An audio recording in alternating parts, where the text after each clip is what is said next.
Malgado Tip and Stream, week number 4. I'm moving on. We are keeping on, guys. We're ready to go. Hey guys, how you going? So down BK Sport. We are back here for our weekly tipping video. Now, obviously, we didn't have a great tipping week last week. We're still up. We are still up right now. We didn't have a great week in general over the last week, but we still keep on kicking on some. That's what we do. We are consistent. We love it. We're passionate, and we just keep on cracking on. So I appreciate all you guys for tuning in. Now, if you are watching this after we've gone live, for everyone here, appreciate you. Jump into the comment section. Let us know your thoughts and have a bit of a chat. But if you are here after the stream was live, there is timestamps for each individual game where I'll give my analysis. I'll read through the team lineups and whatnot. And then we will give my tip, and then we'll have a bit of a chat with the comment section as well. So the timestamps are obviously live for you guys now after the video. But for everyone here, well, we're going to be here for a little bit, getting through all of these games this week. Now, obviously, guys, the bye this week is the Melbourne Storm. The Melbourne Storm do get the bye this week. So they'll be loving that, obviously, after their loss to the Newcastle Knights. But then again, was it really a loss? It was a loss, but it wasn't really a loss. It was, it's a bit of a 50-50 one there. And with the Knights, you got the 2 points. Was it really a win? You know what I'm saying? I don't know. It was a bit of an awful game. But at the end of the day, you take the 2 points. You take the 2 points. Trust me, I took the 2 points against the bye, and I loved it as a Titans fan. I loved the bye. That was my favourite round of the season so far, was round 2. But yeah, we're going to get into it today, guys. So obviously, hit that like button. Subscribe if you're new around here. We'll have a bit of a chat for 5 minutes, and then we'll get straight into the predictions. And like I've been saying on the streams, by the way, the Thursday night matchups this year are phenomenal. Like every single week. Like, let's go back and quickly have a look here. So round 3 was Panthers Broncos. Fantastic matchup. I know it wasn't the most fantastic game. 28-18 Broncos Rabbitohs. Like Broncos Rabbitohs again was another great matchup there on the Thursday. Round 1 we had obviously those guys. Ignore this Thursday one, but this is the start of the weekend. The Manly Rabbits and Roosters Bronx. And then round 4 here we've got Roosters Panthers. Round 5 we have Storm versus the Broncos. You know, another one. This one, maybe not so great, Knights Roosters, but I see why they did that pre-season. Roosters Storm, another Thursday night bolter. Warriors Titans going to slap it up. Rabbitohs and Panthers. You know, like every Thursday night game is really well designed. So, really happy with how the NRL has kind of sorted us out there to get us really rock and rolling for a big weekend every single week. And I think it's a really, really big positive that isn't actually being spoken about too much, because a lot of the time you do find that, like I think in previous seasons we've seen the Thursday night game can be a bit of a shitter. Like it can actually be a bit down. But so far, been really, really loving it. So yeah, you know, we rock and roll, baby. We rock and roll. But let's get into the chat. Emilio, my boy, he says, Dogs by 42 on Friday. Oh, Emilio. I will welcome you back to the struggling brigade very, very soon, my friend. I will welcome you back with open arms, my brother, into the West struggling brigade very, very soon. But I love your optimism. Francois Nafar, who says, Sacks JD, he's the worst coach in the NRL era right now. All it takes with AJ says, do you think if the Titans are down at half-time on Saturday, the fans will start to boo the boys when why? Stop it. Stop it. Gunno says, yo, hello, mate. Warriors Edit says, hey, Blaze, hello, mate. JB Dawes says, there's some big games this week. Yeah, some very big games this week. And, you know, 2 of them right here, Roosters, Panthers, and Broncos, Cowboys. You know, they're like cracker start to the weekend, man. Obviously, Good Friday coming up. And, you know, that Rabbitohs Bulldogs game will be interesting. I have a pretty strong opinion on it, but it will be interesting. And then, that Broncos Cowboys game has it all on. Like Adam Reno back, and it's gonna be a really big weekend. And then, you know, you go have a look through here. You've got Sharks versus Raiders, which is a bit of a rivalry. Obviously, Easter Monday, we've got Parramatta, the Squeals, taking on the Tigers off a big win against the Sharkies. So really good weekend ahead, man. Really good weekend ahead. So really looking forward to it. Timmy Stewart says, Blaze getting the job at 5'8" could be pretty spicy. Yeah, thank you, Timmy. Yeah, no, I do all right as a 5'8". Not really at all, but hey, listen, I'll do my job, all right? I will do my job. But no, he's referring to Blaze Talungi, obviously. Warriors Edit says, who do you think is the wooden spoon this year? Jack O'Neill says, hey, boss, how you doing? Whoa, we're going. We're alive, and that's what we're grateful for. We're alive. We're still kicking. Jack, and that's the main thing. Flurry says, Arvo, chance on Fifi. We'll talk about it in the Titans game preview, but more than likely Cowboys is what I would say. New South Wales Trains Vlog says, thoughts on Mitchell Moses injury. Yeah, it sucks. There's a lot of injuries right now. A lot of injuries that are going to throw a bit of a spanner in the works for this weekend. And obviously, you know, my boys, we lost Tina for the rest of the season, so it'll be interesting to see how that one does obviously go. But Cleary out for a few weeks, Mitchell Moses out for a few weeks. We've got the Bryce Cartwright injury news as well. There's a lot going on. There's a lot going on right now. I guess that with me and Supercoach, I'm just glad Nico Hines didn't go down. I didn't actually have Cleary, which hurt on the weekend, but now it doesn't hurt so much. Now it doesn't hurt so much in regards to Supercoach. But yeah, big losses there, man. All the takes with AJ says, I think we slapped the Finns off on Saturday night, 24-8. Hopefully, brother. Jordan says, Knights flogged the Warriors, my underdog pick. Awesome to see the Tigers get their first win. Yeah, Cruz Muslim for sure. Yeah, obviously it was at the expense of my mum's team, which I wasn't a big fan of. But with that being said, they're a struggling team just like us, and you've always got to appreciate when those struggling teams do get their moment. I'd like to have our moment. Would that be nice? Yeah, it would be nice. Yeah, it would be nice. Flurry says, my Supercoach team is dead. My Supercoach team has been dead for probably about 3 weeks now. Yeah, probably about 3.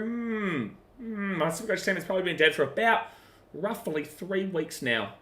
So yeah, very interesting that one. But it's a bold strategy, Cotton. Let's see if it pays off for him. Let's see if we can turn it around this season. And yeah, exactly right, Sam. Let's have a break from Facebook and enjoy some BKR content. Yeah. We all knew when that team list was going to drop, it was going to be spicy, man. So, but anyway, let's get into these predictions. Let's get into some chatter about the games coming up this weekend, guys. Obviously, hit that like button, subscribe if you're new around here, and the first game that we do get underway with is the Sydney Roosters taking on the Penrith Panthers here at Allianz Stadium in Sydney. Now, the Roosters obviously coming off that massive win against the South Sydney Rabbitohs. The Rabbitohs are in crisis. I don't read a great deal into that game and the result for the Roosters because the Rabbitohs are in such a crisis mode. I do read into a lot for the Rabbitohs though. So yeah, the Roosters obviously coming in with that one. They did struggle to Manly a couple of weeks ago, so they are still in a bit of a, we don't necessarily know just yet how the Roosters are going. We don't necessarily know that they are as good and will be delivering on the expectations they have this year just yet. But it was a good sign to put such a heavy score past the Rabbitohs there. But again, the Rabbitohs are in whole world of shambles right now, that's for sure. And this is a big game here for the Roosters because they are going as favourites, $1.58, against the Panthers at $2.39, who are in 4th position.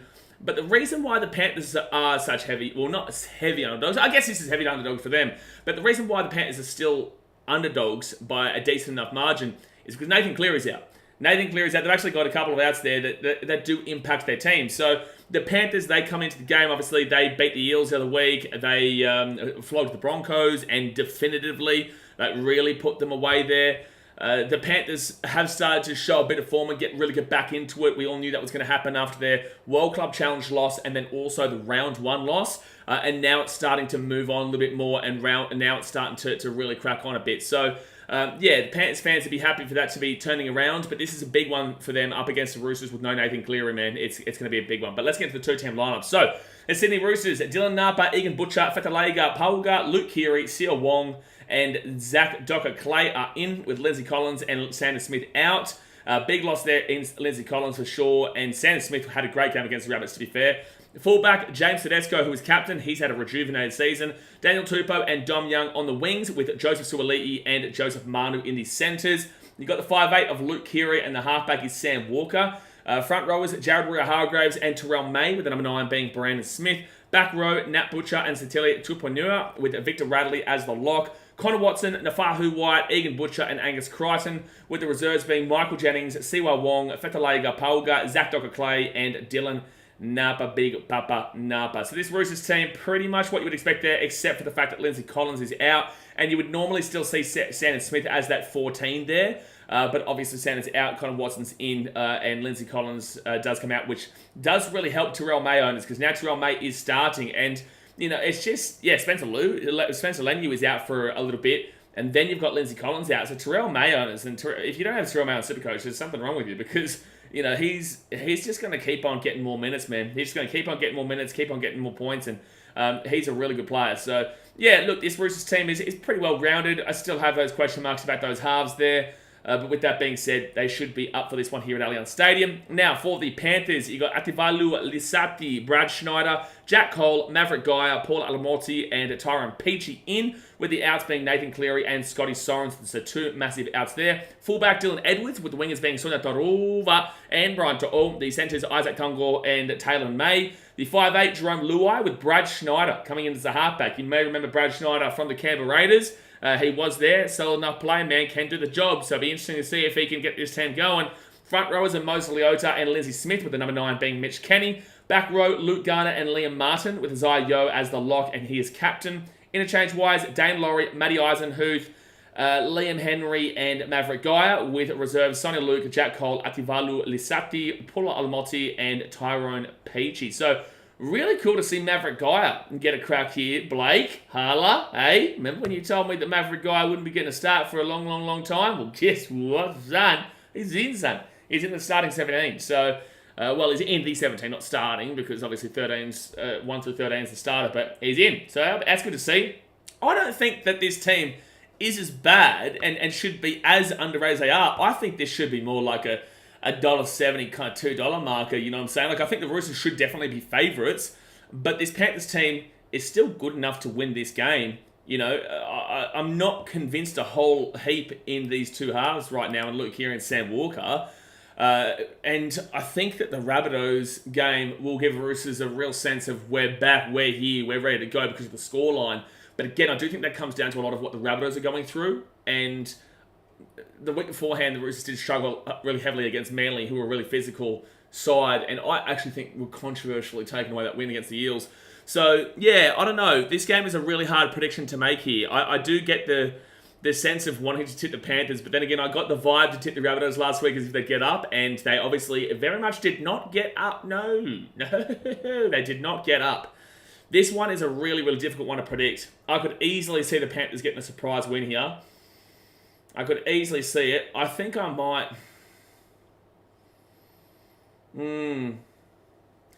I'm going to say... I'm going to... Look, I could be easily wrong here again. I'm going to say the Panthers are still good enough to win this game. I'm going to tip Panthers 1 at 12 in a really close one. I'm going to tip... If the Roosters win this game, then I think that for me, even without Nathan Cleary, if the Roosters win this game, I'll be really convinced on them as a genuine team this year. And I feel like that'll give me the confidence to tip them a lot more. But I feel like until I see them in this game, I think this game is going to prove to me a lot about what the Roosters are in 2024. So I'm going to still back in this Panthers team, who is actually relatively underrated this week based on the losses. I still think they're good enough. So... yeah, I'm going to take the Panthers 1 at 12. Easily could get that thrown right back in my face. Cruz Molson says, I'm tipping the Panthers to win this one. Brad, a chance at 7. I like him a lot, former Raider. Francois Nafahu says, Panthers going to have a dinner as usual. It's not as easy as that, man. This is a tough game to predict. This is a real tough game to predict. And I know my boy Sunday won't like that I've predicted the Panthers, sorry. Maybe I should say I'm predicting the Roosters, just so that I can edit that as if like I predicted that. So there you go, see? So I've tipped the Panthers, but I can go back and edit that. I'm tipping the Roosters in this one. So then I don't get it wrong. Sutter says, still very nervous about this game, not confident at all. We need to show that we can be consistent. Absolutely. And that's what my emphasis was so far in this prediction, is that it just comes down to the consistency, and it just comes down to...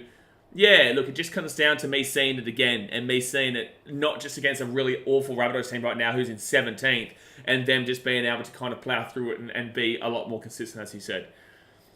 Parramatta Eels says, Penrith and Para will struggle. Aguero says, Roosters 22, Panthers 14. Cabbage says, what charities have you been donating to, BKR? That is after round 4, so we're doing it on a month-by-month basis. So far I've got to donate $100 to a charity, but we haven't decided yet because we're going to wait for this round. So if I don't get at least 6 out of 8 this round, then it'll be $150 to a charity of the subscriber's choice. Cruz Martin says, I'm picking Panthers by 8. Flurry says, Walker and Smith are better pairing. I think that's a very immediate response and an immediate reaction. I don't think that's necessarily catering to... I think that let's see this game, let's see this halves, because we see one really good game between Sandon Smith and Sam Walker doesn't necessarily mean, and again it was against a really awful Rabbitohs team, I don't think that necessarily means that now they're a better partnership overall. I did like it, but again, I don't mind that obviously Kiri comes back in. If Kiri doesn't perform, which I don't think he has been for a little bit, then maybe you start to look at it again, for sure. Cabish says the Roosters are so overrated. 1 week they smash a full-strength premiership contender, next week they lose as a wooden spawner. They smash a full-strength premiership contender. Who's the full-strength premiership contender that they've beaten? They lost to Manly. they beat the Rabbitohs, who were not full strength and right now aren't a premiership contender. And in round 1, they beat the Broncos, who... Well, it was over in Vegas. Like, I guess, mate, is that who you're saying? Is that who you're referring to? Are you referring to the Broncos? I don't know about that. Forrest, I can't physically tip the riff. Olivia says, I think it'll be a close game. Yeah, for sure. Cruz Mosson says, Roosters halves are okay, so clearly to miss this one ain't too much of an issue. It's still an issue, but I don't know. I'm going to go Panthers 1 to 12 in this one, guys. Very 50-50 game, but hey, Sundo, for you, Roosters to win. Roosters to win. But I'm tipping Panthers by 12. But Roosters to win, Sundo. But I'm actually tipping Panthers by 12, guys. All right, let's move now into the next game here, which is the South Sydney Rabbitohs taking on the Canterbury Bulldogs here at Accor Stadium in Sydney on Good Friday, man. Obviously, hit that like button, subscribe if you're new around here. Really looking forward to this one. It's going to be a really interesting game here. The Rabbitohs come in 17th position, whilst the Bulldogs come in 12th position. Rabbitohs are $1.48 favourites to the Bulldogs $2.67. And, you know, the Rabbitohs, as we just spoke about with the Roosters game, the Rabbitohs really got towed up by that Roosters team. And as I said last week, before that game, they're in crisis mode. And then that just doubled down on my belief in the way that they played in that game. The Rabbitohs are hurting right now. They're 0-3 to start the season. They obviously lost to Manly in week 1. I can't really remember who they played in week 2. Let me quickly go have a look here. I know you guys are probably commenting it, but round 2, that's right, they lost to the Broncos, and then obviously got smackamundosed by the Roosters. So yeah, real tough situation for the Rabbitohs as we speak, and they've just got to kind of really. It's seeming like it is cultural issues right now, but it's also seeming like Jason Demetriou doesn't have a clue, which is what I've been saying for a couple of years now, to be completely honest with you. And I just don't know if they know. You know, it's as simple as that. It's not as simple as that, but it's as simple as that. I just don't know if the Rabbitohs know what they want and who they are and what they're doing right now. Which is interesting considering that they have been, you know, premiership hotshots for a few years now, right? So, yeah, really intrigued by how the Rabbitohs go in this game. Against the Bulldogs, who are coming off a big win against my Gold Coast Titans. They won 32-0 there at Belmore. Obviously, that was their first win of the season. They lost to the Sharkies, and they also lost to the Parramatta of the Squeals. The Doggies are someone that I definitely will need to see a lot more of. You know, because if you want me to tell you the harsh truth, is that was a good performance there from the Dogs, but it was an awful performance from the Titans. And the reason why I say that is because in round 1, the Titans played the Dragons, and we got absolutely whooped off the park, 28-4, right? And the Dragons fans thought, oh, we've got a great team here, underdog team, people aren't believing us, but guess what? It's going to happen this year. You know, we're chance for the top 8, we're chance for the premiership if we play like that. And the next week they lost 38-0 to the Dolphins. So the point of the matter is that I can see that game where the Titans lost the Dogs by that margin as the outlier there in regards to the Titans are the reason at fault here, and I can't really go via anything but that at the moment, because at least we have seen that consistency there from the Titans in a negative sense, whilst we haven't seen that consistency from the Doggies yet. So if they go and win this game, then fantastic, and that will start to really show they're going in the right direction. However, they are also going up against the Rabbitohs team that is playing very similarly to the Titans right now. So does it prove it? But via the name of the South Sydney Rabbitohs, it probably does prove it, right? The name of it and on paper of it, but with the way that they're playing, very similar to the Titans, I don't think that you'd ever see that same scoreline there for the Dogs over the Rabbitohs. But if they won this game, it's like, yes, there's a massive positive, 2 games in a row, which the Dogs fans haven't really seen a lot of lately, but also there is still an issue there, you know. So I don't know. It's just a real hard one to see, and maybe even if they win this game, I still need to see them against a team that isn't just rock bottom right now, because they are playing 16th and then 17th in the Rabbitohs in 2 consecutive weeks, right? But let's get into the 2 team lineups. Rabbitohs here: Isaac Thompson, Lachlan Ilias, Peter Mummelzelis, and Shakai Mitchell in with no outs. The fullback Latrell Mitchell with Alex Johnston and Tane Milne on the wings. Jack Whiten and Isaiah Tass are the centres. You got Cody Walker as the 5'8", and Dean Hawkins staying in the halfback, with Tavita Totola and Thomas Burgess front row. Damien Cook into the number 9. Keon Kolomatangi and Jacob Host are the back row. And Cameron Murray is the captain and lock. The interchange, Michael Cheekham, Tallis Duncan, Shakai Mitchell, and Davin Moali, with the reserves being Saliva Havili, Lachlan Ilias, Sean Kepi, Peter Mummelzelis, and Isaac Thompson.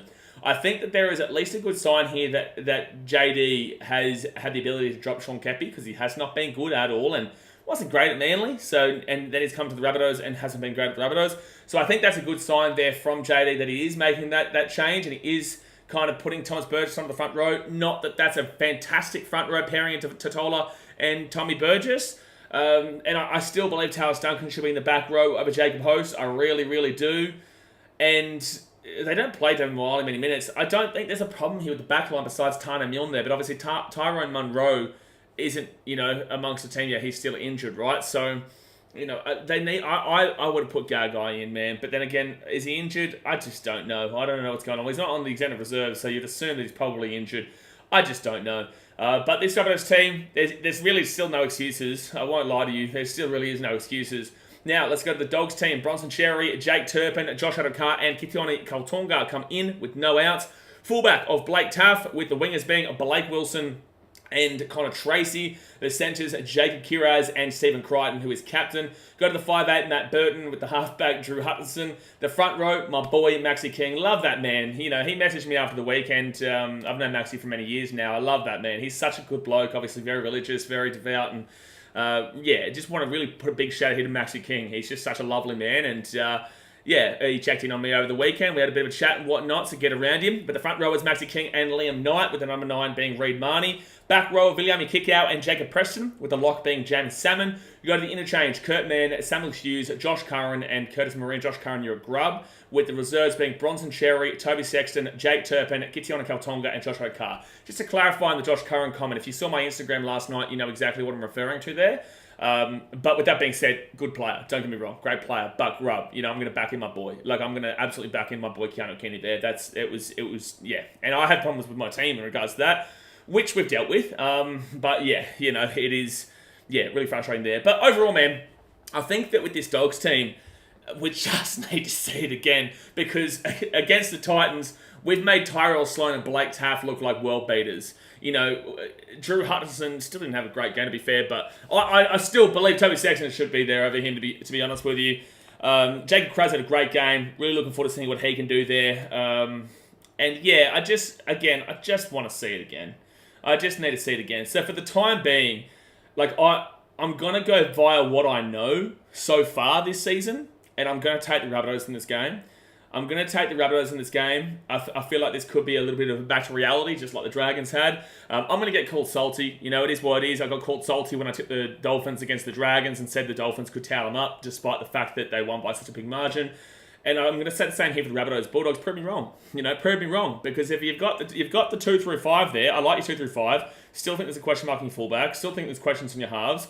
And then there's still questions in regards to forwards. But overall, it was a good win against the Titans, and you absolutely deserved it. But do it again. Prove me wrong and do it again. It's just as simple as that. Prove me wrong and do it again. So I will take the Rabbitohs here. 13 plus. Prove me wrong. Do it again.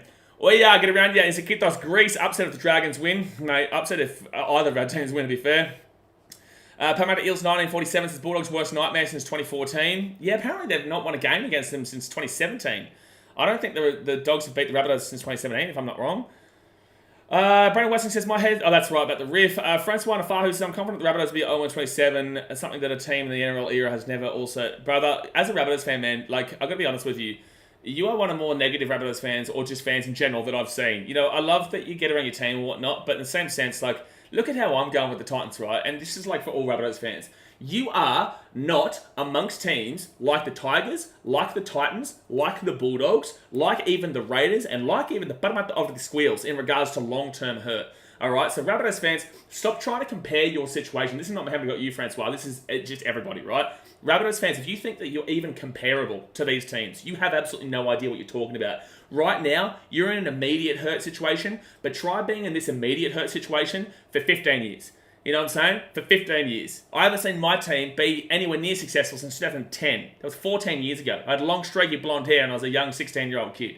So, it's a little bit of perspective there for Rabbitohs fans that feel like the whole world is against them and they are a shit team and they're a bottom feeder and, woe is me. You won a premiership 10 years ago. You've been in a grand final the last 5 years and you've been in multiple prelims in the last 5 years. Let's have a little bit of understanding and perspective here about your situation, because yes, it's tough, but stop trying to kind of force your way into this Tigers, Titans, Warriors, Bulldogs struggle kind of fest is what I would say to Rabbitohs fans. But with that being said, I get your pain. I get it. I've been there week in, week out for 14 years, 15 years, bro. So that's just what I have to say to all kind of the Rabbitohs fans there. Jack O'Neill says, I think South will win. I don't know by how much. It could be 13 plus or it could be scrappy as anything. Maybe I'm just expecting the South of Old to pop up out of nowhere again. I guess when you look at teams on paper, that's what you always expect. It doesn't necessarily mean it's going to happen. But when you look at the team on paper, you look at Jackie White, and you look at Cody Walker, you look at Latrell Mitchell, you look at Alex Johnston, even Isaiah Tassel has had a great season so far. You look at the name of Damien Cook, Keon Kolomatangi, Cameron Murray. They have the recipe here for success, but it's just not being cooked by the right person, in my personal opinion. I don't think the chef of Jason Demetrio is the right person for this job. But there's no one else really on the market unless you try and go for Justin Holbrook. Cruz Mawson says if Bunnies lose again, then they're going to literally compete for the spoon. We're 4 rounds in, lad. We're 4 rounds in. Christian Care says bring back Ilias. He's not the problem. He was so overhated, man. Dean Hawkins has no potential, respectfully. Ilias has shown stuff. I personally would have brought Ilias back in, yeah. I personally would have. And that's no disrespect to Dean Hawkins. I just think that Ilias was the person that they blamed, you know. Yeah, I think that they just wanted to find that scapegoat, and they got it in Ilias. I think that's what happened. So, yeah, look, I personally would have played Ilias. Timmy Stewart says Ilias wasn't the problem, but he also was not the answer. That is the bingo of a comment. That was the bingo of the comment right there. Olivia Reed says, we love Maxi King. Yeah, we love Maxi King. He's a great bloke. Christian Cass says, was a grubby thing to do from Curran, but in fairness, a lot of NRL players do that type of stuff. Everyone does it, Christian. Everyone does it, but I'm going to back my boy in. You know, I'm going to back my boy in. None of our boys were able to... Some of them didn't see it, which I've had conversations with, but others might have, that I'm not going to speak about. But at the end of the day, I'm going to back my boy in, so I will call it out. I will call it out, absolutely. Jack O'Neill says, someone was screaming your face on the ground, Blaze. I'd come and cause a boring shirt pulling and collar grabbing scuffle in your defence. Well, yeah, it's just about backing your mates, but I've had conversations, man. They get it. Judas says, up the doggies, we're in form right now, baby. How are you in form? You've won one game, bro. Like, you've won one game against a team that has been flogged by 2 teams that are pretty for the bottom 4. Like, you've got to take it. This is the thing with fans, right? They set themselves up for such unrealistic expectations. You know, if you're putting that out there just out of positivity and believing, then great. But if you actually genuinely believe that now you're a premiership contender from that one win against the Titans, then, yeah, it's an issue. Charisma says, still don't like the Bunnies coach or halves. I think Cody Walker needs a huge game. I think Walker needs to have a good hard look at himself, to be honest with you. Flores says JD's a Muppet. Julie says we beat him last season. Congratulations. Brendan Westling says Souths are in desperate need and must at all costs win this weekend, and they will find a response this weekend. I agree. Yeah, I agree. Timmy Short says I love Curran, but yeah, a bit of a shit thing to do to a young guy when it wasn't even really his fault. He was in that position to get sacked. Yeah, absolutely, Timmy Stewart. Absolutely. That's crazy. Says my opinion, I'd have White in a 5'8", Walker at halfback, Latrell at centre, and Tass at fullback. If I was able to put this team together, I probably would have Trell in the centres. I would push Isaiah Tass out to the wing. But then, I would have Jacob Gagai in this team, and I'd put Johnson as the fullback. But I don't think that you have a better fullback than Trell. I'm not going to lie. But I don't think that he's a fullback. It's like, for example, Matty Burton, right? I don't think Matty Burton is a 5'8". I don't think he's a half, but he's the best 5'8" the Dogs do have. So that's why you can't take him out of it. It's like with Latrell, it's like you want to put him into the centres, but who's better than him at the fullback, even though he's not a fullback? Same situation with Matty Burton in the 5'8". Booker Sun says Latrell Mitt isn't a fullback. In my opinion, he's too low off the mark, and I think he should be a centre. He's a demon in the centre. Francois, if Wayne Bennett was still the coach, this would be a lot different. Correct, but he's not. You've got to do what you've got to do. Jai Gray is a good shout, Francois. I've noticed that he's been doing some really good stuff in the New South Wales Cup. Jai Gray could have been a great shout to bring into the fullback, but then again, and this is actually a good game against the Dogs to bring him in for. You know what I'm saying? Like, this is a good game that Jai Gray could come in against a team that, like, not like a Panthers or, you know, not like a Roosters or not like a, you know, Storm. You don't want to bring him into those games. This is actually a great game to have brought him in. So I get that Latrell Mitchell and Cody Walker kind of run this club, but I would have done that just to kind of send a message and say, hey, listen, I'm the coach. This is how it goes here, and move him there. If Trell, and I don't think Trell's been necessarily bad as fullback. I just think that he is a lot of the scapegoat. But with that being said, it's not been great for him there. So, yeah, it's a tough one, man. There's a few issues here, and I do think it comes from the top overall. I do think it comes from the top. Robbo, last comment before I go to the next game, says, would love to see the Doggies win, but can't see it happening against Souths. Yeah, look, I agree. I don't think it happens against Souths. I think there's going to be too desperate here. I feel like the Souths will be too desperate. So, yeah, I will take the Bunnies 13 plus. Prove me wrong, Dogs. Prove me wrong. Do another one of your performances from the weekend. But this, again, it's against a team that hasn't been going too great themselves. All right, let's move now into the big game. On Friday night at 7 p.m, it is the Brisbane Broncos taking on the North Queensland Cowboys here at Suncorp Stadium in Brisbane. Hit that thumbs up button, guys. Subscribe if you are new around here. The Broncos come into this game in 14th position, while the Cowboys come in first position. Now, the Broncos are underdogs here at $1.97, while the Cowboys are $1.87, and that's because the Cowboys are currently undefeated. You know, you look at the teams that they've played, and it's nothing spectacular. They've played the Dolphins, and they've won that big time. They played the Knights, and they won that very awfully. Like, that was an awful game from both teams, and the Cowboys won it.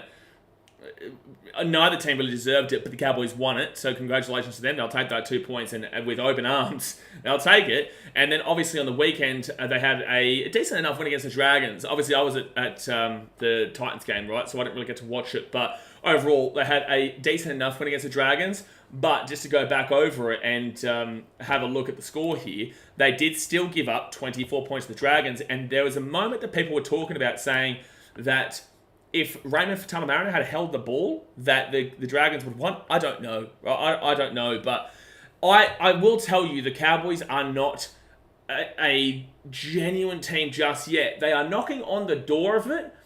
If they can win this game, there's good signs, especially with Reno coming back for the Broncos. But there's just... I tipped the Cowboys to have a great start to the season. I think I tipped them in the preseason to actually win this game, if I'm not mistaken. But at the end of the day, I think there's still a lot of issues with the Cowboys that will come out eventually.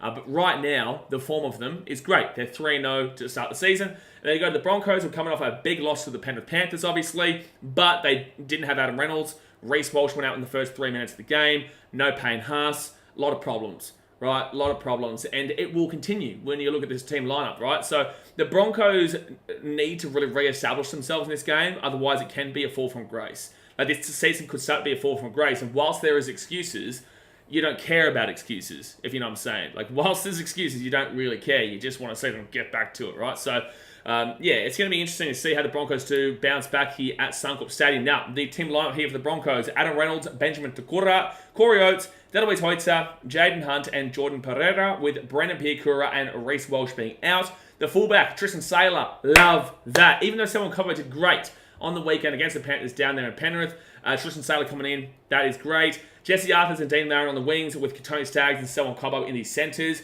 Got Ezra Mann as the 5'8", and Adam Reynolds comes back in as the halfback and captain. Front row, Corey Jensen and Fletcher Baker, with Billy Walters as the number 9. You go Jaden Hunt and Jordan Ricky in the back row, with Patrick Carrigan as the lock. And then the interchange is Tyson Smoothie, Xavier Willison, Kobe Hetherington, and Corey Oates, with the reserves being Benjamin Tukura, Jock Madden, Delaware Hoitza, Martin Tapau, and Jordan Pereira. So I find it really interesting that Fletcher Baker is starting that front row over a guy like Xavier Willison, who I really, really like. I think Xavier Willison is a really solid player. I disagree that Fletcher Baker should be starting over him. The back row is quite weak, in my personal opinion. I love, obviously, Paddy Carrigan. Not that he's had a fantastic season, but he's a hard worker. Yeah, that front row is just not getting anything going for anybody. The halves there, obviously, you'd hope that Ezra Mann can get back to form with Reno alongside him. The wingers are solid, centers are solid, and the fullback is solid. So that 1 through 7 is brilliant, but the 8 through 12 is just not great. You know, it's just not fantastic. So the Broncos are in a little bit of a problem right now in regards to their forwards, and it's like they did have to shuffle around a lot of their team during that game against the Panthers. So you give them a little bit of grace, but with that being said, the next in line, it's like when you're relying on Corey Jensen and Fletcher Baker as the two guys, bit of an issue there. So worried about that. Now, the Cowboys, Jake Clifford, Marley Bitongane, Semi Valame, and Zach Laibart are in, with the outs being Nada. Fullback, Sody Drinkwater, with the wingers being Kyle Felt and Murray Taulagi. Centres, Valentine Holmes and Zach Laibart. You go into the 5'8", Tommy Dearden, who is captain, alongside Chad Townsend, the halfback. Jordan McLean and Jason Tamalola front row. Reece Robson as the hooker. Kulikefu, Funafiwaki, and Jeremiah Nene as the back row. And then Ruben Cotter as the lock. Interchange-wise, Jake Granville, Griffin Neem, Sammy McIntyre, my boy, and Jackie Gasiewski as the 17. With the reserves being Tom Chester, Thomas McKaylee, Semi Valame, Marley Bitongane, and Jake Clifford there. So the Cowboys, no changes in their team at all. They've got the talent there. But there's just like that little irk that you still get in the back of your mind from last year, I guess. And you just want to see it against a better team. And the Broncos are a better team, but they have got a absolute, their forwards are just pieced apart. The Rabbitohs had their backline pieced apart for the other part of the season, while the Broncos have their forwards. No Payne Haas, no Brendan Piakura now. It's just, it's a little bit all over the shop, man. And they've still got those big losses that are looming over the head of the Broncos. Like, we had Catewell, got rid of him. He would have been perfect right now. We had Herbie Farnworth, who I don't think really is too much of an impact here with the Broncos. Reece Walsh being out obviously is huge, but I'm talking, the guys from before. Flegler being lost was just wild and insane, considering that's what they need right now. And Palacia, I guess, but then again, he hasn't started off his Titans career too red hot. So, look, I'm at Suncorp Stadium.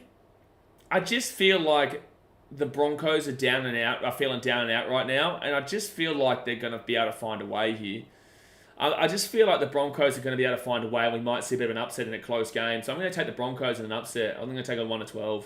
I can see why everyone would want to take the Cowboys. I get it. I really fully understand it. But I'm going to take the Broncos in an upset here. You don't see me usually tip the Broncos in an upset, but I feel like, to be realistic, I think this will be a 1-point, 2-point game. It always kind of is with the Broncos and Cowboys. Maybe not in recent years, but overall it usually is. And I just feel like Suncorp, they'll be able to get over the line. So I will take the Broncos in an upset, 1-12. Nate Jason, Cows will murder them 13 plus. All right, well, there's that one too. Francois says, I'm tipping the Cowboys. They're really decent, surprisingly. Yeah, but against who? They played the Dragons, the Dolphins, and the Knights. The Dragons, the Dolphins, and the Knights. They're decent against who? That's the issue that I find. Cruzman said, I think Baker been really bad so far. Broncos 4-pack is bad. Even Pat hasn't been the best lately. Pat's been a hard worker. Hasn't been the best, but he's been a hard worker, that's for sure. Brandon Westling says, Cows finally getting a half-decent opponent to test themselves. Yeah, might be Broncos win, but Cows do have momentum. And they know Suncorp Stadium very, very well. It's not like this is really too much of an opposition ground. Like it is, but Cowboys will get a lot of fans out there as well. It's not like the Cowboys don't know how to win. That's why I'm giving respect to both these teams. I just feel like the Broncos should be able to have enough in them in this game at home. If this was in North Queensland, I'd tip the Cowboys. Yeah. Sando says, I think Broncos win this game in a close one. Yep, for sure. Cruz Martin says, McIntyre being solid, Cowboys win 24-20. Sammy Mack's been great. Yeah, Sammy Mack's been great. I love it. I loved him when he was at the Titans. Man. Summer says, my Supercoach team is dead from all his injuries. My Supercoach team has been dead since before round 1 is my answer to that one. Before round 1. So yeah, I'm taking the Broncos 1-12 in that game. Alrighty, we move to Saturday. The action begins with the Dragons and the Manly Seagulls. Wow, it's been a bit of a fall off from grace in that round 1, Dragons fans? Guys, hit that like button. Subscribe if you're new around here. Dragons at 15th position, $3.34 underdogs, compared to Manly Seagulls in 5th position with a $1.33 favouritism. This is at Wynn Stadium in the Gong, in Wollongong. And this is going to be a game that really should be one that you look at and say, I think I know who's going to win this one, but let's get into it. So the Dragons, obviously, they're coming off a pretty bad loss against the Cows, and they're coming off another big loss against the Dolphins, 38-0. That Titans game feels like forever ago now for the Dragons, and they're starting to really understand that reality really has set in for them. This Dragons team is kind of showing what we thought was going to be the case for them overall. It was just that they took on a team that is really lost right now in a lot of ways in round 1. So, yeah, the Dragons have just been trying to kind of figure themselves out still. And yeah, it's a weird predicament that they have right now where they're getting some pretty tough games. Like Manly is a tough game for sure with their form this season. And I just don't know how the Dragons are going to go in this one, despite it being in the Gong. Manly, on the other hand, obviously coming in off that really controversial loss to the Parramatta Squeals. A really, really controversial loss there. I personally believe that Manly should have won that game, to be honest with you. But with that being said, Eels came back from a 14-0 deficit. I just think that there was a lot of inconsistencies the late part of that game where Manly actually scored a try that definitely was a try. Like, I'm sorry, but it definitely was a try. Moretti is lazy. He was never even trying to get there. But Manly have been good so far this season. Really, really good. They against the Roosters, they obviously beat them decently enough. And then obviously in round 1, they flogged the Rabbitohs, right? So this Manly team has been really rejuvenated. And I've really been loving what Lukey Brooks has brought to this team. We all expect, most should have known it. I wouldn't say expected it, but most should have known that was probably going to be the case. So yeah, really happy with how Manly have been going, despite their loss to Parramatta. I do think it was controversial. Now, the ins here for the Dragons, Francis Molo, Hame Sele, Jacob Little, Jaden Sewer, and Matthew Feeney, with the out being Ben Murdoch-Masila. The fullback, Tyrell Sloan, with the wingers being Taxman and Mikali Ravalawa, centres of Moses Sully and Jack Bird. You go to the 5'8", Carl Flanagan. The halfback is Ben Hunt, who is captain. You got the front rowers of Francis Molo and Blake Laurie, with the number 9 being Jacob Little. You go to the back row, Lucian Leilua and Jaden Sewer, with the lock being Tommy Eisenhuth. Interchange-wise, Jesse Marshke, Jack DeBellin, Hame Sele, and Raymond Fatala Mariner, with the reserves being Christian Tuipulotu, Michael Molo, Viliami Fafita, Connor Moylerson, and Matthew Feeney. So this Dragons team is pretty much what you would expect, man. Ben Murdoch-Masila isn't really crazy out there.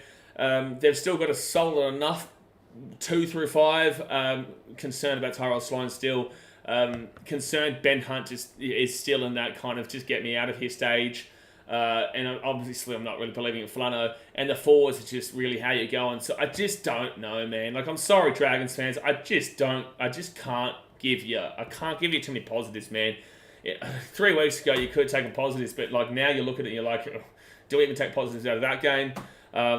Yeah, it's just a tough one for the Dragons, man. Manly, on the other hand, Aaron Woods, Brad Parker, 12-4-4 Sipley, and Tommy Talawa in with no outs. Fullback with Tommy Turbo, with the wingers being Raymond Tuimaolo Vaega and Jackson Polo. The centres of Tommy Takwala and Ruben Garrick, with the 5'8" being Lukey Brooks, and halfback Daly Sherry Evans, who is captain. You go to the front row, Talanoa Paseka and Josh Adoi A, with the number 9 being Lachlan Croker. Back row of Hamoli Olakawatu and Benny Trebojevic, with the 13 being Jake Trebojevic. And go to the interchange, Carl Lawton, Corey Waddle, Ethan Bullimore, and Nathan Brown, with the reserves being Jake Arthur, Tommy Talau, Aaron Woods, Brad Parker, and 12-4-4 Sipley.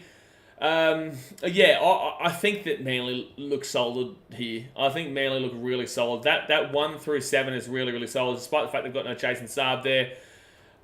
Raymond does well enough. You know, Raymond does his job there, to be completely honest with you, but I do obviously prefer Saab. But that 1 through 7 is great. Their spine is looking really sweet. I told you guys at the start of the season, if their spine is intact this year, they will be a top 8 team. I said if they beat the Eels in that game, I was considering them as a top 4 team, and I could still consider them as a top 4 team, considering what I thought about that game.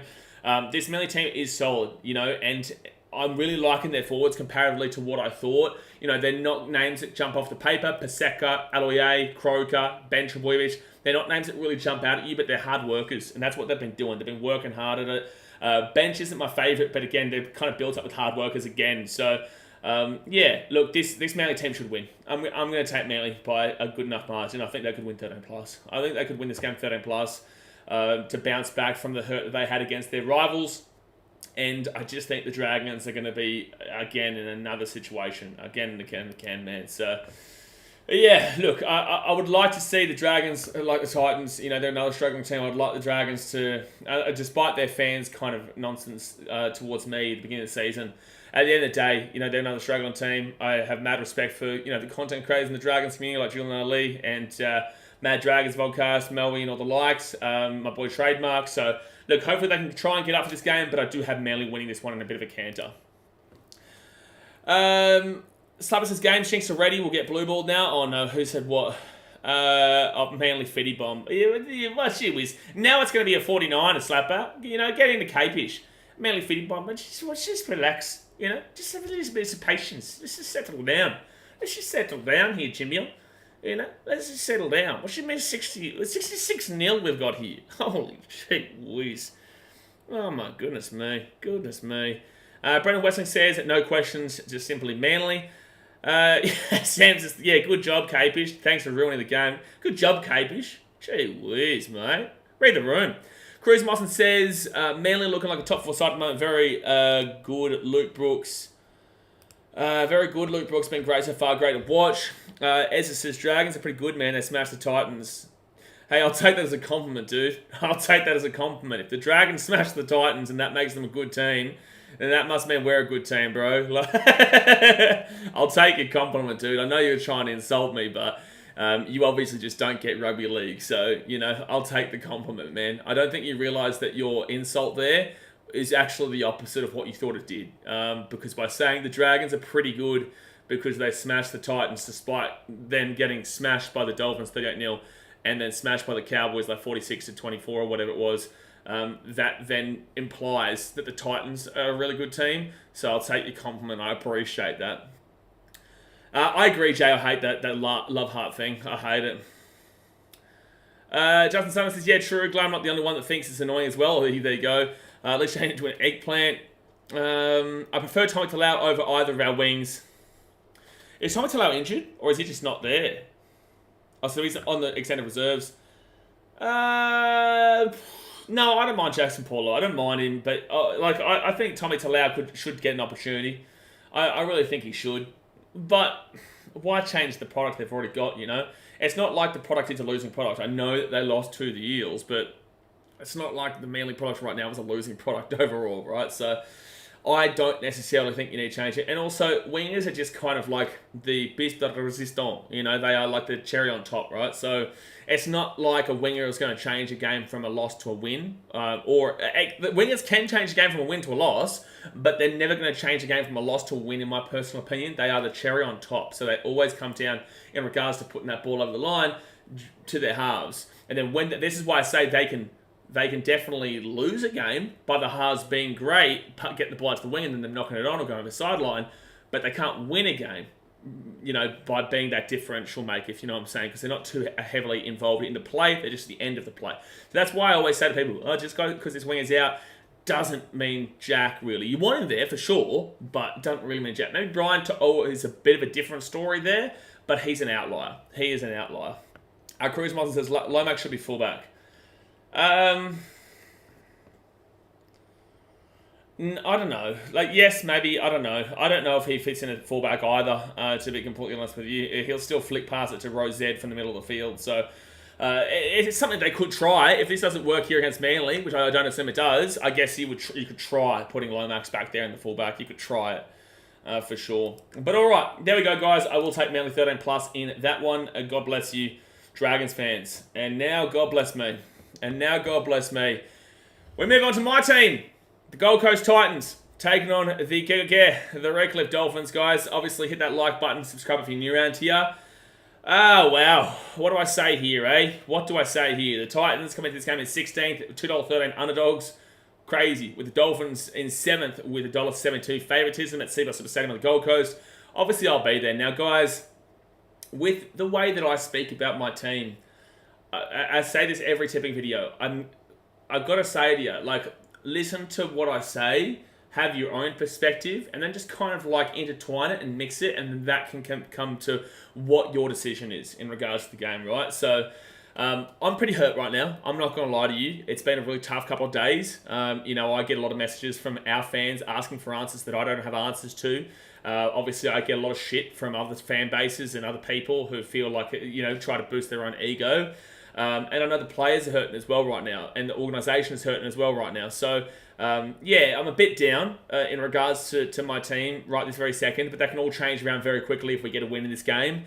Obviously, the Titans are coming off a pretty big loss there to the Bulldogs, 32-0, and it's just unacceptable to lose to a Bulldogs team of that calibre in that fashion. You know, it just really is, and it was really disappointing in every single regard. They've had that bye in round 2. Before that, lost 28-4 to the Dragons, and that's another unacceptable loss there by such a significant amount by that calibre team. So that's why it's such a worrying and concerning sign right now in regards to this team. But we have stuck pretty strong with who we believe in, and we just got to hope that it comes right this weekend, to be completely honest with you, because we're at home, and fun fact for you, the Titans have actually never beaten the Dolphins in the regular season because they've played them twice, and they lost them twice last year. One by controversially, the other one by we all know what happened in that game. It's really hard to get yourself back up. It's really hard to pick yourself back up and go again, but at the end of the day, you guys know me. I'll pick myself back up, and I'll be there on Saturday to watch my team and just hope for the best. You know, I won't go in with too many expectations. I just hope for the best. The Dolphins, on the other hand, on the weekend, who did they do well against? I forgot who they played on the weekend. So I'm so focused on the Titans right now. I forgot who they played on the weekend. They did not have a game. That's right. They had the bye. That's why I couldn't think of who they played. They had the bye. Before that, obviously, they had that really good win against the Dragons, 38-0, and in round 1, obviously, they had that big loss to the Cowboys, 43-18, where they looked like wooden spooners. Round 2, they looked like premiership contenders. Round 3, they had the bye, and then now they're into this game. So I guess, yeah, we don't know what the Dolphins are like just yet either, to be completely honest with you. We have no idea what this team is, despite the fact that people want to jump all over them. We don't know how good this team is or how bad this team is because we've seen two polar opposite results so far in their season. But at least with them, they are coming off that win. They do have that positivity going into the bye and would be expecting to come into this game to win this game with Seabass. Going into the team lineup here for the Titans, Dave Fafita, Jaden Campbell, Joey Stimo, Jojo Fafita, Josiah Pahulu, and Tommy Weaver come in with Keanu Kinney and, unfortunately, my boy Tina Malawi, who did his ACL. He is out for this season. You go into the fullback, JC. Jaden Campbell comes back to the team. Really excited about that. I know how hard he's worked, man. I've seen how hard he's worked to get back to this team. So I'm really proud and really happy to see him back amongst the lineup. The wingers have Alofiana Khan-Pereira and Philip Sami with the centres of Brian Kelly and AJ Brimson. You go to the 5'8", Kieran Foran, who is captain, and then Tanner Boyd is the halfback. Maiki Fodawaker and Keenan Palacia is the front row with Chris Randall as the hooker. Back row, Cleese Haas and Bo Firma, with the 13 being Jimmy Jolliffe. You go to the interchange, it's Sammy Verrills, Isaac Liu, Aaron Clark, and Joe Stimson, with the reserves being Dave Fafita, Jojo Fafita, Harley Smith-Shields, Tommy Weaver, and Josiah Pahulu. I will tell you guys, I don't believe Dave will come back this week. I'm pretty certain he comes back in next week, and they'll probably give him till game time. But at the end of the day, I don't think Dave plays this week. I know he probably plays Cowboys game. But I would love to see him come into this game. If he did come into this game, you'd probably see Cleese Haas go to the bench, even though Cleese has probably been one of our better players throughout the season so far. Obviously, the biggest question mark here is over my boy Tanner Boyd in the 7. It hurts me to talk about. I won't lie to you. He's a good mate of mine.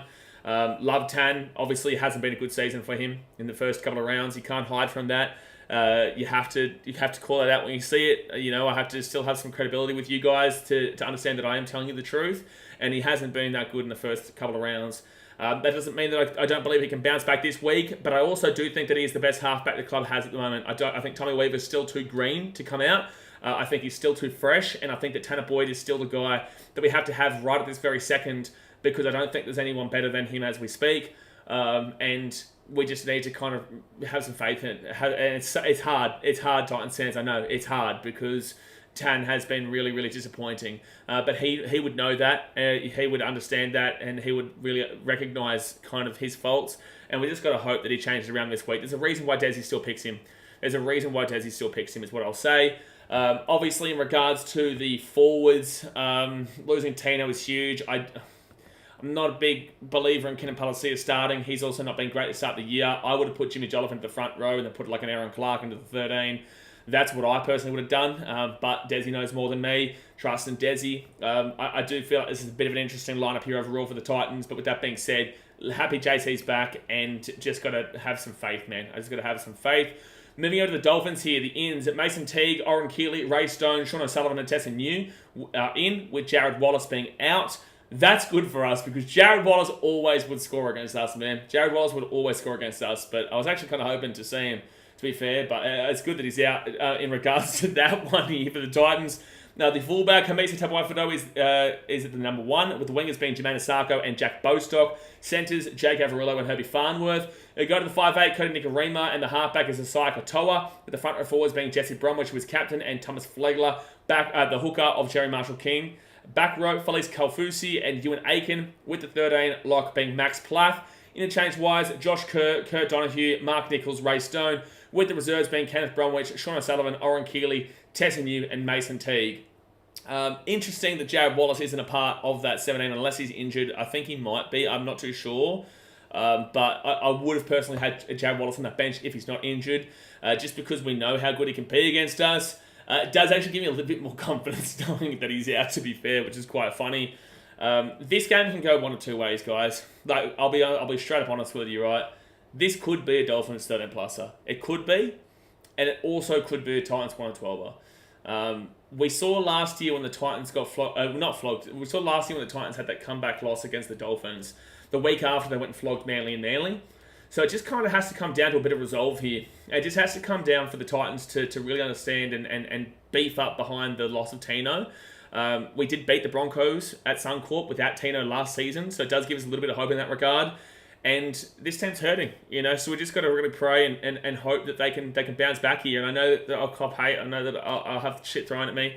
But at the end of the day, I'm going to back my boys in. I said to my mates all weekend long that I was not going to tip us this week, but I'm going to do it. I'm going to do it because I love this team.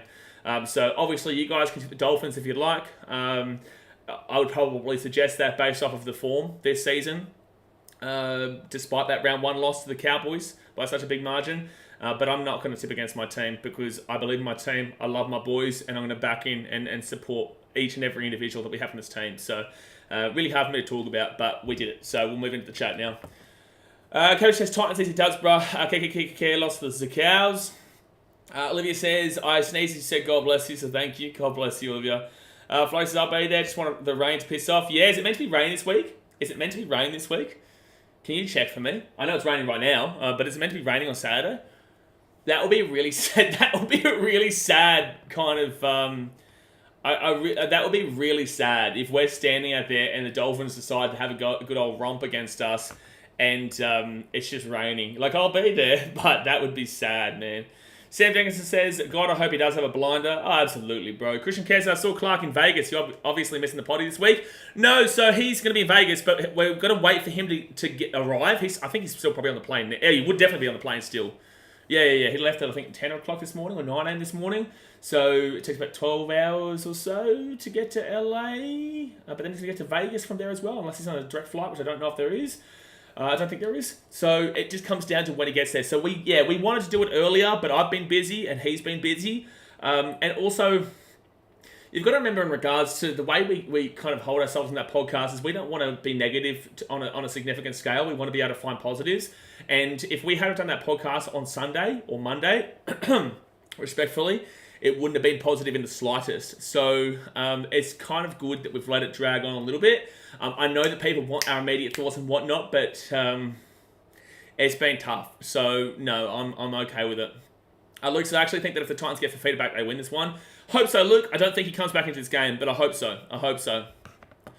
Brendan Westling says, or do what I did after seeing the Raw get slapped 8-1 by City. Accept the result and hurt. Think positive. Turn up next home game and the boys and accept anything better than the Dogs sounds positive.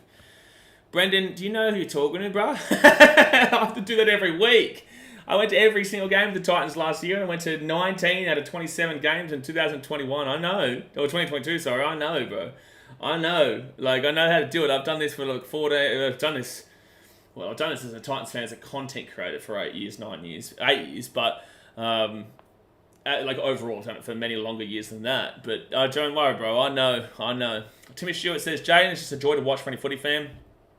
You're also going to remember as well, Brendan, is that when you go to every single game, it really drags on you. When you're a content creator and you're copping shit from everywhere, at the game, online, like I got slammed online this week. I got absolutely slammed online. Like, you guys don't understand. Actually, if you look at the YouTube comments and the Instagram comments, at least you get that public view, but then you get the DMs, which is really, really fun. You get the DMs. So, yeah, it does sort of drag on you, but I can't have too much. That's why I'm still tipping the Titans here, because I have to keep my mental state in positive light, despite what's going on, because otherwise this season will start. Jay says, solid advice. Sam says, Chris Muslim, if you think Blaze isn't going to enjoy your comment, how about you don't post it? That's a good point. Yeah, like it's all good to be honest, Cruz, but with that being said, do you think I don't know? Man? Like, come on, man. Gregory Johnson's just joined in, mate. Roosters vs Panthers. Already did that one. You'll have to look back at the timestamp, or you can click back and think of what should I think. Richard Riker says, Chirp, big guy, bro. Your team might do a bit better with Campbell back. I hope they do, bro, up the wires. Get around you, bro. Appreciate you for your support. Tyler, get around you. Slapper says, delete it now, save yourself. Oh, no, what's he said? Oh, yeah, fair enough. He says, my waistline's definitely expanding from the stress eating Titans performance. Hui, I am in your boat, man. I am in your boat. I feel ya. Francois says, I honestly respect you, Titans fans. By the way, are you confident winning against the Dolphins despite no Tino? Bro, have you just listened to a word I've said for the last 10, 15 minutes? Wait. Did you not just listen to a word I've just said for the last 10 minutes? What do you mean? How are you asking me what I'm feeling about this game when I just gave you a good old rundown for like the last 10, 15 minutes? How are you asking me how I feel about this game? I just told you. Bro. That's funny, man. That's funny. Rob Bose, the Titans win a wet game. Sam says, you don't learn, do you? Oh, no. Here we go. Wank. Max's channels. He's got to read the room. Cruz Mosson. I know, but like read the room, bro. Read the room, dude. Just read the room. Max's channel says unlucky against the Dogs, brother. As an Eels fan, I know what it's like. My 50-point differential Storm versus Knights can go right. Yeah, there you go. I know you Eels fans know what it's like, man. I know you guys cheated for 2 spoons in the last 10 years, so I know that's not an insult. I'm saying I know you guys know what it's like, right? So yeah, I'm gonna tip my boys in here, guys. I'm gonna back my boys in, but I understand. I understand at the end of the day, right? But all right, let's move into the next game. Let's get the hell off of that one. We move into the Sunday games, which is the New Zealand Wars. The New Zealand Warriors taking on the Newcastle Knights here. Obviously, guys, hit that like button. Subscribe if you're new around here. Warriors coming in 11th place. The Knights coming in 13th place. The Warriors being $1.43 favourites. And the Knights being $2.82. This is at Go Media Stadium in Auckland. And the Warriors are coming off a really nice win against the Raiders. Well, it's a nice enough win. It wasn't as confident as I thought they would be, but it was a nice enough win that gets them into the winner's circle. They obviously did lose to the Sharkies and then heartbreak against the Storm, and then found a way to outgrind the grindiest grinding team of history, which is the Canberra Raiders, and the Warriors were able to win that one. So a lot of work to still be done is what I will say there, but I did obviously tip the Warriors, and I was pretty confident in that happening. Then you go to the Knights, who they got their first win of the season against the Storm, but the Storm were missing Jerome Hughes, they were missing Munster, obviously no Nelson, all these guys out, and they were only just able to win. They made a lot of bulk changes, but they were just able to win this game in Newcastle. I don't know how much confidence it actually gives them with the overall actual performance itself, but obviously they'll be taking that 2 points to the bank. They'll be happy with that. But yeah, a lot of work to be done there for Newcastle still, in my personal opinion. Now the 2-team lines here: Adam Pompey, Ali Leatawa, Dylan Walker, Marata Niokore, Tamari Martin, Wade Egan in with Jacob Laban, and Tane Tuapiki being out with concussion. That really does suck, because he's been good to start this season. The fullback, wowee, Roger Tuivasa-Sheck. Obviously was in the fullback position for a lot of that game due to that concussion to Tane. But yeah, Roger Tuivasa-Sheck back in the fullback position is sexy, man. You got the wings, Dallin Watene-Zalesniak and Marcelo Montoya, with Rocco Berry and Adam Pompey are the centres. Luke Metcalf and Sean Johnson are the 5'8" and the halfback, with the front row forwards being Adam Fanua-Blake and Mitchell Barnett. 9, Wade Egan. You love to see that. Just hope he stays there. Cross your fingers, Wise fans. Hope that he stays in the 9, because he improves your team drastically. Back row, Jackson Ford and Kurt Catewell with Torhall Harris as the lock and captain. Interchange, Freddie Glassick, Marata Niokore, Bunty, 4 in Dylan Walker, with the reserves being Tom Ali, Jazz Tavanga, Chanel Harris-Aveda, Tamati Martin, and Ali Leatawa. So this Warriors team, no excuses, man. They got a solid enough lineup out there. We are the Rockaberry fan club. We're proud of it. Roger in that fullback, I love that. The wingers are fantastic. Adam Pompey is a little bit of a concerning one there. Also, Warriors fans, when's Charles Nicholl-Coxside coming back? The halves are great, and the forwards are solid enough. So I'm pretty happy with that Warriors team, and this is in Auckland as well. Now the Knights, Jack Hetherington, Jackson Hastings, Jed Cartwright, Thomas Cant, and Will Price are in, with Leo Thompson being out. Fullback, Kalen Ponga, who is captain, with the wingers being Thomas Jenkins and Anari Tuala, with Dane Gagai and Bradman Best in the centres. You've got the 5'8" of Tyson Gamble, and then Jack Cogger is the halfback. You go to the front row, Jacob Saifidi and Daniel Saifidi, with the number 9 being Phoenix Crossland. The back row, Tyson Frizzell and Kai Pearce-Paul, with the 13 being Adam Elliott. You go to the interchange, Jaden Brayley, Matt Croker, Jack Hetherington and Brodie Jones. With the reserves, weirdly enough, Dylan Lucas is in the reserves. I don't know why. But Dylan Lucas, Jed Cartwright, Thomas Cant, Will Price and Jackson Hastings. I personally still believe that Jackson Hastings should be the 7 and Jack Cogger should be the 6. I think that'll work better, and I feel like they'll start to understand that soon enough. I think that Dylan Lucas should be in this team somewhere, but obviously they've decided to go with Kai Pearce-Paul as that back rower now. This leaks points dramatically. This 2 through 5 leaks points dramatically. Thomas Jenkins, not fantastic defensively. Bradman Best and Dane Gagai. Best is a solid hitter, but also can league a try. Dane Gagai once was. Is still a solid enough player, though, but nothing like he used to be. And then Anari Tuala can leak points like no tomorrow. So, very concerned about that 2 through 5 against this Warriors team here defensively. But the forwards is where the Knights will really churn it out. But the Warriors have what they have to match them. So, I'm going to take the Warriors in this one. I could nearly say 13 plus again. I could nearly say 13 plus again. But then again, they weren't exactly at their peak. I will say the Warriors by 13 plus. I'll say the Warriors confidently. I'll say the Warriors with chest. I believe in them. I believe in them. So I'll go Waz. Bailey, man, for 18 months. Appreciate you, brother. Says keep your head up, players. Looking forward. It's perfect. Gotta do it, man. Gotta do it. Fatima says, hopefully we will in this game, but I'm not confident, but who cares? Titans by 50, hopefully. Sam Jenkinson says, Jack Hetherington in, 9 plus, you need help. Slavis says, Captain Straight on RTS. Yeah, it's a good shout, man. You gotta love the old RTS in that fullback position, baby. Oh, yeah. Brandon Westing says, 2 similar starts to the year, 2 similar wins last week. Why is only just because it's their home game? It's not too similar in regards to their wins last week. The Warriors were a lot better than what the Knights were, and the Warriors would take on a Rays team that was full strength, whilst the Knights were taking on a Storm team that had half their spine out and quite a few players out in general. So, different. Slabber says, ship that game below the Super League. Richard Riker says, good team list. I'm confident we win.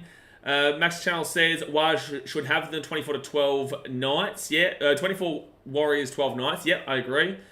Fatima says, RTS at fullback, that's something we haven't seen in a while. Imagine that fullback battle, Ponga and RTS. I've gone Warriors 1 of 12. Yeah, it's been a while since we've seen Roger Travasa and fullback. A grand total of about 6 days.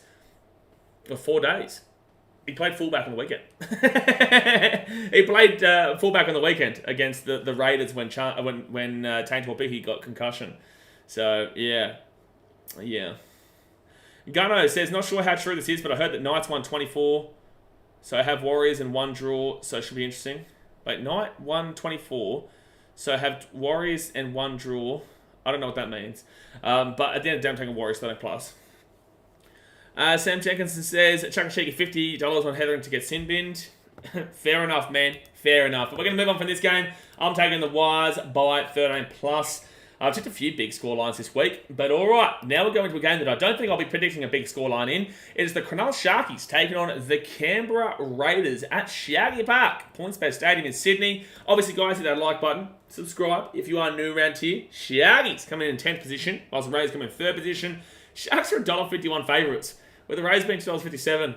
That's mad. The Sharks just got wiped the floor with by the Tigers. The Tigers!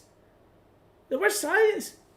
The West Tigers, they just got wiped the floor with. You kidding? Are they $1.51 favourites? That's crazy to me. That's crazy to me that Sharkies are that heavy of a favourite against the Raiders team that's been solid enough this year, even though they haven't played many teams that are good except for the Warriors and who they lost to. But, you know, the Sharkies, they beat the Warriors, for starters, in New Zealand, the team that beat the Raiders, and then they beat the Doggies pretty convincingly, and then they lost that game with the Tigers. So, like, I guess the form does suggest the Sharkies are still a better team there based on those first early 2 games, but they still lost to the Tigers, man. That was a romping one. Nico Hines kicking the ball out more times than, you know, you can slice bread. It was just ridiculous how many times Nico Hines was kicking that ball out and fallen. I think it was just a bad day for the Sharks, I won't lie. I will say, I think it's just a bad day, so I'm not willing to just give up on them after that one. But yeah, really disappointing there from the Sharks when I think everyone tipped them to win by about 90 plus, you know, because they should have a good attack, but obviously, no. Now the Raiders, they come into this game after that loss to the Wires. Yeah, they weren't too great. They weren't good enough though. You know, they grinded, but the Warriors just had enough in them over there in Christchurch. So yeah, really good for the Wires, but the Raiders, I don't think you should be too disappointed by that output. Obviously, the first 2 games that you did win were against teams that no one really cares about. Obviously, the Tigers in round 2, and week 1 was against this poor Knights team that hasn't been good in any of their 3 games, to be fair. So the Raiders, I still feel like are a bottom-tier kind of club, but at the end of the day, they do know how to grind out wins when necessary, and they do know how to keep in it. And I did say before the season started, there's probably going to be more 13-plus losses than not. I don't know about that anymore. I think that if they lose, it's still going to be like that 1-12 margin for a lot of these. But let's get into the 2-team lineups. Blake Hosking, Daniel Atkinson, Jaden Beryl, Max Bradbury, Nivai Baru, and Samuel Stonestreet, and Tukuhau Tupuha all in, with the outs being Dale Finucane, Royce Hunt, and Toby Rudolph. 3 big outs there for the Sharkies. You go into the fullback, William Kennedy, with the wingers being Sione Katoa and Ronaldo Montalvo, Kyle Iro and Jesse Ramey in. Love Kyle Iro getting a crack. You go to the 5'8", Braden Trindle, with the halfback being Nico Hines. The front row forwards of Thomas Hayleton and Oregon Kafusi, with Blake Brayley as the number 9. Siasifa Talakai moves to the back row, with Teague Wilton as the other back row. Cameron McInnes is the lock and captain. Interchange, Daniel Atkinson, Jack Williams, Billy Burns, and I love this, Tukuhau Tupuha comes on. Jaden Burrell, Blake Hosking, Samuel Stonestreet, Nivai Peru, and Max Bradbury are the reserves. So this Sharks team has really been, picked apart by injury there in Finucane, Hunt, and Rudolph, which is all their forwards. Hazelton has been fantastic, the Alex Caruso of the NRL. Oren Kafusi, I don't really rate a great deal. Be interesting to see how Talakai goes. I do like him going into that back row spot alongside Wilton, and Cameron McInnes is just an absolute warrior. Eager to see how Daniel Atkinson goes, to be fair. And that forward pack of Billy Burns, Tuka Tapua, and Jack Williams will do a job. I really rate Tuka Tapua, and Billy Burns is underrated as well. Nothing spectacular, but he's underrated. So this Sharks team, it's not as much of a worry as you think. And Kyle Iro coming into that centre position, I'm actually really intrigued by, to be honest. Now, the Raiders, Ata Mariota, Corey Horsburgh, KO Weeks, Sebastian Chris, Trey Mooney, and Zach Wolford are in, with Albert Apawade and Amro Gula being out. The fullback of Jordan Rapana, with wingers being James Schiller and Xavier Savage. You got the centres of Matty Tomoko and Sebastian Chris. 5'8", Ethan Strange, with the halfback being Jamal Fogarty. Front row, Josh Papali'i and Joseph Tarpany, with the 9 being Danny Levi. Back row of Hudson Young and Elliot Whitehead, who is captain, with the 13 being Morgan Smithies. Interchange, Tom Starling, Adam Mariota, Zach Hosking, and Pasami Saulo, with the reserves being Trey Mooney, Corey Horsburgh, Ko Weeks, Zach Wolford, and Nick Kotrich. Obviously, I do still believe that Zach Hosking should have been over Whitehead, but Whitehead is their captain and has got the experience there, so I do understand it, but I do think that Zach Hosking, based on the form he showed in those first 2 rounds, should have been getting another crack, should have been a little bit more consistent, and he could lose that momentum that he had now, that he is coming off that bench, and their team is pretty much what you would expect, man. It's just good to see that Corey Horsburgh is getting back into it. Like, he's obviously not on the bench, could come in, but he's getting back into it, which is good to see for this season. And probably you'd see Pasami Saulo or Ata Mariota coming off rather than anybody else. I think that, either Ata Mariota or Pasami Saulo will come out for Horsburgh when he goes in eventually. I'm going to take the Sharkies here 1-12. I think they're going to bounce back. There is a world they win this game 13+. I'm not just going to just give up on the Sharks completely based off of one game. They did win those first 2 games and were probably, one of the better teams for the first 2 games, but I'm just not going to give up based on that Tigers loss. So I will take the Sharkies here 1-12. Can see a world 13+. Can see a world with the Raiders, who are a bit of their bogey team, and there is a rivalry here. Can see a world with the Raiders get a 1-12 win, but I will take the Sharkies here 1-12. Someone says, I'll take Raiders 2-0. Good luck with that one. Max's channel says, don't think there'll be much in this one. Extra time, 12-12 Raiders W. So you're saying the Raiders win 13-12 in extra time. Well, there you go. That'll be interesting. Timmy Stewart says, I went 7 from 8 in my multi thanks to the Sharks. No nice dinner for the missus. Sorry, Mr. Stewart. We apologise. Mr. Stewart. But, actually, no, I'm not going to say what I was about to say in regards to gambling, because I'm not going to encourage gambling at all. I was going to make a joke, but I won't do that. But sorry to Mrs. Stewart. You will be, unfortunately, having 2-minute noodles tonight. Yes, but that is a heartbreaker. Yeah, the Sharks being the one to break your heart. Wowee. Cruzmon says, Rays been pretty good to watch. Sharks were average last week. I don't know who to tip. I don't know if I'd say the Rays have been pretty good to watch, but they've been, winning games up until the weekend. But I don't know how good they've been to watch, is what I would say. Yeah, good call. Remember that comment. Mitchell says, I get Talakai isn't a great centre, but why move him when he was easily your best player last week? I think that they had to move him because of the fact that they've lost Dale Finucane, Royce Hunt, and Toby Rudolph, so they've had to shuffle around their forwards. And he is a good player, and look, at the end of the day, guys, like a centre and a back rower isn't a crazy difference, right? That's why you can see sometimes players move there. It's not an insane difference. It's not something that is...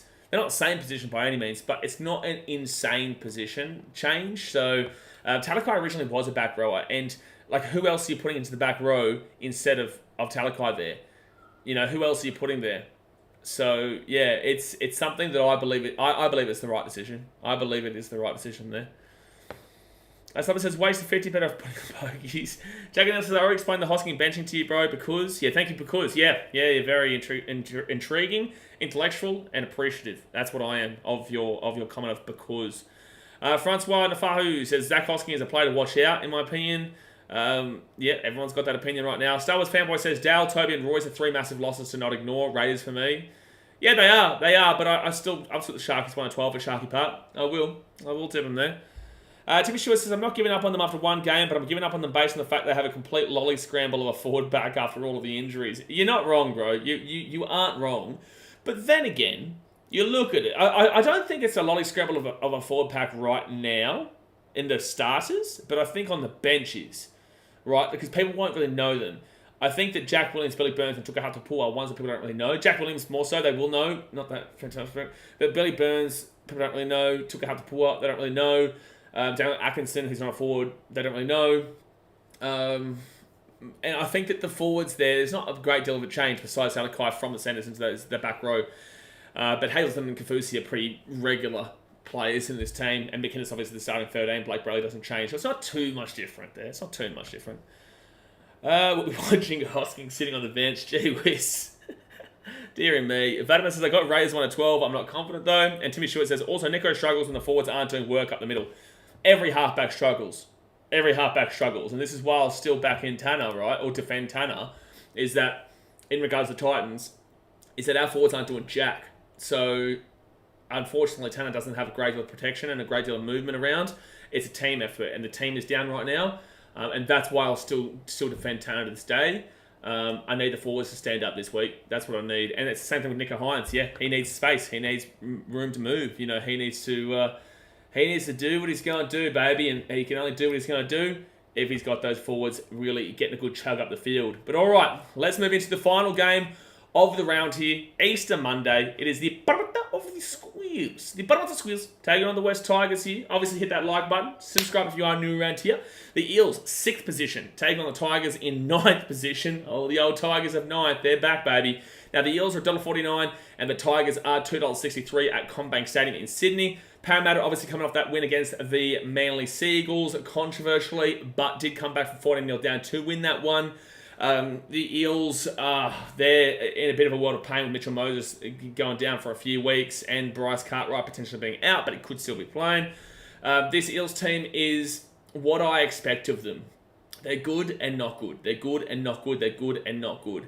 They weren't great against the Panthers at all. They were decent enough against Manly to get the win there. They were in kind of hot and cold moments there. Manly looked dominating, and then Eels were able to work their way back into the game, and then obviously beat the Bulldogs. So it's been a bit of a mixed season for the Eels, which is what Parramatta always is. Parramatta is Parramatta. I always say that. They are just, that's what, if you know rugby league, you know what I mean when I say Parramatta is Parramatta. So yeah, the Eels, they'd be coming into this game expecting to win it, obviously. Now the West Tigers, obviously they come off their first win of the season, which was a huge victory over the Cronulla Sharkies. They're at Leichhardt. They'll be very, very happy with that, with some good performances from Abdi Sakotoi-Sau and Lachlan Galvin has been impressive so far this season. Now, they obviously had the bye in round 1 and then got flogged by the Raiders in round 2. And then obviously won this game in round 3. So we have no idea what to expect from them. I still expect them to go back downhill. But it was just they caught the Sharkies off guard, probably, you know. But then again, if they win against the Eels here, Tigers team actually could be kind of legit, you know. Which is crazy to say. Like, if they can beat the Eels here, there's excuses for the Eels, but the Eels still should be beating this Tigers team, to be fair. Now, the ins here for the Eels. Bailey Simonson, Micah Sivo, Makahesi Makatoa, Ofahiki Ogden, and William Gregg, with Mitchell Moses being out. Fullback, Clint Gutherson, who is captain, with the wingers being Micah Sivo and Sean Russell, centres of Will Penasini and Morgan Harper. You go to the 5'8", Blaze Talangi goes into the 5'8" there. The debutant from last week scored a try. He was great. He goes from centre to 5'8", and Dylan Brown moves from 5'8" to halfback. So, it'll be interesting, because I don't think Dylan Brown's a halfback, man. I really don't. I don't think he's a definitive half, but he's going to have to be this week against the Tigers. Front rowers, Regan Campbell-Gillard and Drew DeBolo, with Joey Lussick as the hooker. Sean Lane and Bryce Cartwright are the second rowers, with Jermaine Hopgood as the lock. You're going to the interchange, Luca Moretti, Ryan Madison, Joe Ofahengawi, and Campbell Tuolangi, with reserves Ofahiki Ogden, William McGregor, Brennan Hands, Makahesi Makatoa, and Bailey Simonson. So you see Bryce Cartwright is here. He is doubtful to play. Could still play, obviously. I wouldn't be surprised if they just put Campbell Tuolangi into the back row and then brought in like an Ofahiki Ogden or a Makahesi Makatoa kind of deal. That's what I would expect them to probably do. Obviously, the halves are going to be super interesting to watch here, man. And it's going to be interesting to see how Marcus Silva goes as well, because he hasn't done anything since 2019. But this forward pack for the Eels is still very, very solid and should get the job done overall. Now, moving over to the Tigers, Alex Lobb, Brent Naden, Justin Matamua, Lapu Fainu, and Talon da Silva, with the out being Alex Twell. The Dream Buller is the fullback with Charlie Staines and Junior Tupou on the wings. You got the centres of Solomon Fatape and Justin Olam. 5'8", Lachlan Galvin. 7 is Aiden Caesar, with the front row being Stefano Utukamanu and David Clemmer. The 9 hooker is Abisai Godwisau, who is captain. You go to the back row, Isaiah Papali'i and Johnny Bateman, with the 13 being Fanua Pole. Interchange, Jaden Sullivan, Alex Seafarth, Asu Kapoor and Samuela Fainu. With the reserves is Jason Matamua, Latu Fainu, Alex Lobb, Brent Naden and Talon Silva. This Tigers team is pretty much what you would expect. There's not changes. They would be coming in super confident after that win against the Sharkies. And I don't really, I'm not 100% confident. I'm a bit irked in this game, to be fair. It's not because of one game there for the Tigers, but it was a significant win nonetheless against a decent enough team in the Sharkies. It really irks me. I still want to tip the Eels, but the Eels aren't anything spectacular, especially with those halves there. It's I kind of get this feeling that I want to tip the Tigers, but I'm still going to tip the Eels here. But I am going to do it 1-12. The Tigers get up for this game usually as well. I would not be crazily surprised if the Tigers actually won it in a close margin, but I will still take the Eels. Is what I'll say there. But it's not out of this world that the Tigers surprise on Easter Monday. It's not out of this world that the Tigers surprise on Easter Monday. Yeah, nerve-wracking. That's a hard tip. That's actually a harder tip than you think. It's a harder tip than you think, man. But I'll take the Eels. I'll back in the consistency. No way with the Eels. We don't say consistency with the Eels. I'll back in what we know versus what we don't know, is what I'll do there. I'll back in what we know versus what we don't know. Fatima says, Tigers 50 plus. Max chances, too many injuries for us. Para 1-12. Got to back him. But I still think you probably win this game. I still think you probably do. Mitchell says, Easter Monday is meant to be a holiday. How do we have to watch the Tigers on a holiday every year? That's a very good point, mate. It's a very good point, to be completely honest with you. We all remember last year, myself and Antonio were here streaming, and it was it was a sight to behold, man. It was a sight to behold. Florey says, I love Twally. Well, he's out in this game. No, Jason Mitchell, it's because Tigers lay eggs. I don't know. Well, I was about to say bingo, but what? Fatima says, I forgot about we have to watch Parramatta. Yeah, why are we saying Tigers when, we've got to watch Parramatta as well? Showers Fanboy says, what do you think halves will be when Luai comes? Can Galvin play 7? No, Luai's been signed to play 7, so it'll be Luai 7 and probably Galvin 6. Aiden Caesar is a placeholder, bro. Jerome Luai will come in as the 7. Aiden Caesar might go to 14, maybe. I don't know. I don't think so. He's not really versatile enough, but he is a good enough 7, obviously. But Galvin is obviously the guy that they've gone with over Sullivan, and he's working out. But that could change throughout the season. He could even, if Galvin doesn't work out, like the phone could come in, but Luai will play the 7. I've already done that prediction. You'll have to go back over the timestamps when the video is finished. And Florey says Caesar and Galvin worked well together. Yeah, they did. So it's going to be exciting, man. At least the Tigers have a bit of positivity right now, a bit of something about their season where they feel like it could go up. Now, I hope they don't have over expectations. I hope they're just still keeping their mind flatlined with hope rather than their mind expecting great things right now. Flatline it on the upper side where there's hope there. Don't expect great things, because let's just wait and see how this Tigers team does perform in a game against a very injured Eels team. On good Easter Monday, sorry. Let's wait and see on them. But there you go. There's my tips for the week, guys. There is my tips for the week. So let's go over it again. I have taken the Panthers 1-12 in an upset. I took the Rabbitohs 13 plus. I took the Broncos in an upset 1-12. The Manly Seagulls 13 plus. Obviously, I've taken the Titans 1-12 in an upset. Warriors, I've taken 13 plus. Sharkies 1-12. And I've also taken the Eels, and I'll take them 1-12 there. And I'll take the Storm by 70 million points in the bye, which is not as good as the 80 million points the Titans scored against the bye, but good enough nonetheless, son. Good enough nonetheless. But anyway, let's get a couple of questions in before we do jump off here, guys. A couple of questions in. Obviously, like and subscribe. Gunnar says, as an Eels fan, I'm so nervous putting Brown in halfback. I don't think it's his position. We shall find out, though. I agree. Dylan Brown's a floater, man. Mitchell Moses is a game definer and a game designer, is what I probably should say there.